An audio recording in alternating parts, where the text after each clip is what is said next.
vous écoutez RTL. Je vous souhaite un excellent samedi 3 septembre à l'écoute de RTL. Il est 7h. RTL Matin, Bernard Poirette. 2 jours après la rentrée scolaire, des établissements sont déjà en grève. Exemple en Seine-et-Marne pour des raisons de sureffectif.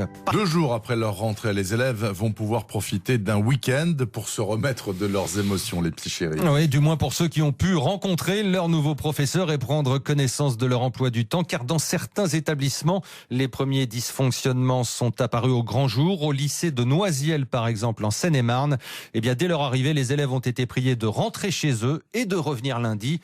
Rentrée reportée car les enseignants ont fait grève contre les classes surchargées, jusqu'à 35 élèves en seconde et dans certaines premières et terminales. Christelle Muller est professeure d'histoire-géographie au lycée Gérard de Nerval. Elle est au micro RTL d'Anaïs Bouissou. Ça a été un vrai crève-cœur que de ne pas accueillir nos élèves, accueillir les élèves dans la cour pour leur dire qu'on ne va pas aller plus loin dans l'accueil et leur donner simplement un tract qui permet d'expliquer aux familles les motivations de notre mouvement. C'était franchement cœur serré. On sent bien que c'est une situation qui n'est pas acceptable par les professeurs, mais qui n'est pas non plus acceptée par les familles.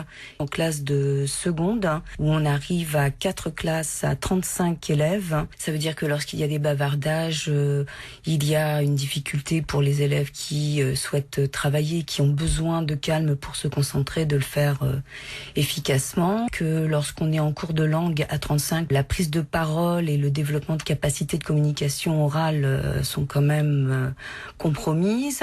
Ça n'est pas acceptable, c'est pas possible. Christelle Muller, professeure d'histoire-géographie au lycée Gérard de Nerval de Noisiel. Elle était au micro RTL d'Anaïs Bouissou. Le syndicat du SNES, lui, évoque également des grèves en cours ou à venir dans les communes de Nantes.